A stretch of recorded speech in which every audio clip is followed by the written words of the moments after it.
Со оган и со вода нема играчки. Дали мислите како живеете во градско подрачје дека сте заштитени од поплава? Не само што не сте заштитени, туку сте и во голем ризик.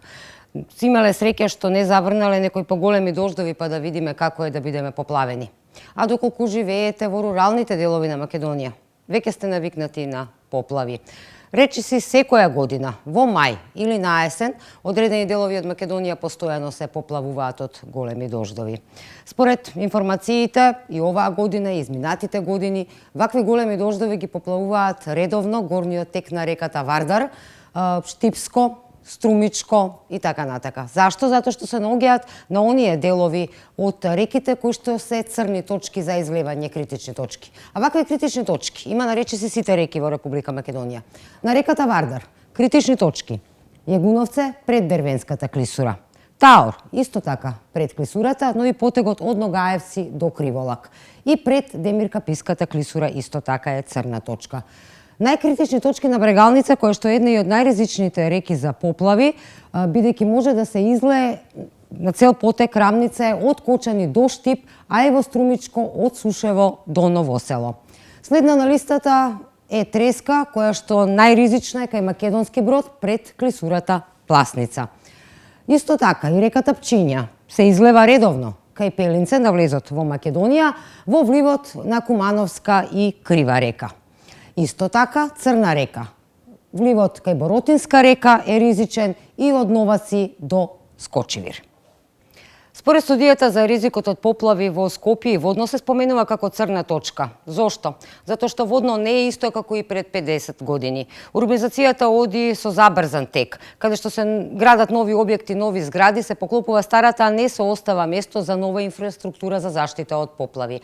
Затоа во ризик се неколку клучни места, како клиничкиот центар во средина на Скопје, но и населбите, густо населените населби Пржино, Припор и Кисела вода. Во оваа студија исто така се вели дека и Рашче, изворот од кој што скопјани пијат вода, исто така не е заштитен, односно постои голем ризик од поплави и на изворот Рашче. Атмосферската канализација во Скопје не е доволна. Само во централното градско подрачје е потребна дупло од онаа што ја има сега. Проблем е што и пумпни станици на работата и системот за подземни води за нивната висина не е во добра состојба. Но исто така проблем е што во целата оваа котлина се вливаат повеќе реки во реката Вардар, а тоа значи дека овие канали ги полнат каналите околу Студеничани и тој реон. Жителите на овој дел од Стајковци секогаш кога ќе се заоблачи ги фаќа паника, се подсетуваат на поплавата од 2016 година. Велат дека и при последните поплави каналот бил полн, а тој канал е ист од 90-тите години. При последните локални избори добиле ветување, но го добиле следното ветување: дека прво ќе се изгради градинка и ќе се изгради парк, плоштад, а пари за каналот можеби ќе даде Министерството за екологија. Иста е ситуацијата и во Тетово. И Тетово насреда сега во изминативе денови. Според информациите и таму атмосферската канализација не е во добра состојба, а градоначалникот рече дека ќе побара помош и од владата. Ние свикавме и состанок на локалниот кризен штаб, каде што излеговме со заклучок да се обратиме до владата за да излезе да ни излезе во пресред и да ни помогне во делот на справување со оваа криза во следниот период. Но во градот Скопје барем има атмосферска канализација, во останатите делови од Македонија или ја нема, или доколку ја има е нефункционална и запуштена. Општините не ја одржуваат редовно. Иронијата е во тоа што и општините имаат предвидено пари за санација на каналите, но често одлучуваат наместо да ги користат за пречистување на овие канали за изградба на патишта. А кога ќе надојдат големите води, поплавата ќе ги однесе патиштата.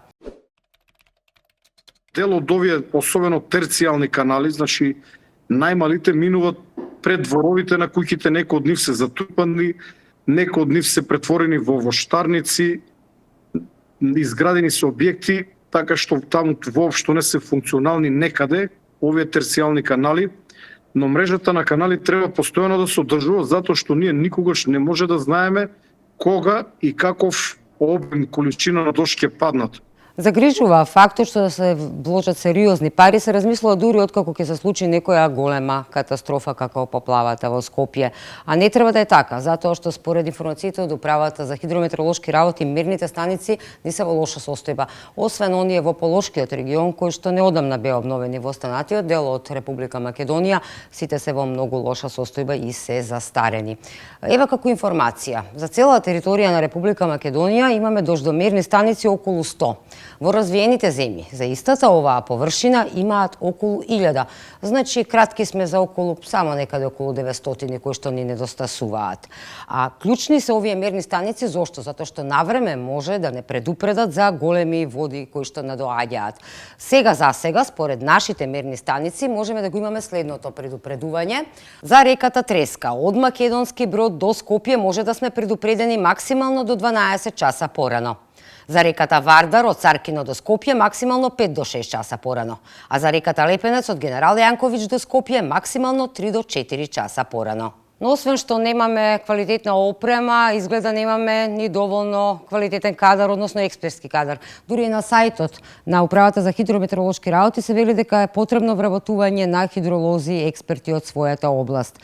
И владата си има своја стратегија за елементарни непогоди, доколку ја прочитате, очи ќе ви ископа зборчето ке. Односно додека останатите земји од светот прават сунгер градови, односно и самиот материјал од кој што се прават тротоарите е од пропуслив материјал за вода, во Македонија се е некако во идно време. Владата ќе ја вклучи експертската јавност, владата ќе изработи катастар за загрозени подрачја, владата ќе ја разгледа информацијата за набавка на нова опрема, се е во идно време. Владата ќе. Последните поплави во Република Македонија во изминатите неколку години ги покажаа слабостите на нашите институции и немањето доволно средства за нова опрема. Но мора да бидеме сериозни затоа што поплави ќе има се повеќе, велат експертите. Дури Светската банка во оценката за напредокот на Република Македонија вели дека не очекуваат елементарни непогоди кои што ќе не донесат и материјални трошоци, но барем да не носат животи. Во Република Македонија мора институциите сериозно да си ја сватат работата. Во спротивно, следна ставка во домашниот буџет ќе биде купување гумени чамци.